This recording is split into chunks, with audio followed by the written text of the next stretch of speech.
earlier, Kong Adjong asked Miss Cassie Ong, tinanong po kayo kung kumusta kayo, kumusta ang kain nyo, kumusta po ang low sugar nyo.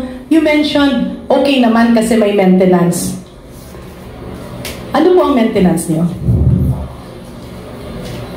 You don't have to ask your lawyer kung ano yung maintenance mo. Medical po. Yung hindi ko po sure kung for blood lang po siya. And meron din po for anxiety po. Hindi, ang tinanong kasi sa inyo kanina, bumaba ang sugar nyo and you were asked kumusta po kayo. Ang sagot nyo, may maintenance naman po. Opo. So ano po ang maintenance yung para sa low sugar nyo? Bali galing po sa hospital. Ano po ang pangalan?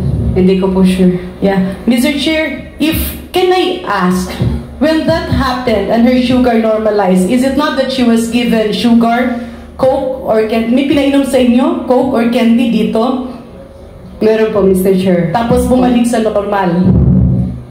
Iced tea po, nung... Iced tea? Sugar. Yes, iced tea is full of sugar. Just for the record, Mr. Chair, with that, it is very clear that the hypoglycemia or pagbaba ng sugar was self-inflicted. Kaya po pag nangyayari yan, pinapakain ng white rabbit at bumabalik sa normal. That's why I interjected, Mr. Chair, because very, very troubling sa akin as a mother and as a doctor, napakamatik nung pagsisinungaling ni Miss Cassie Ong.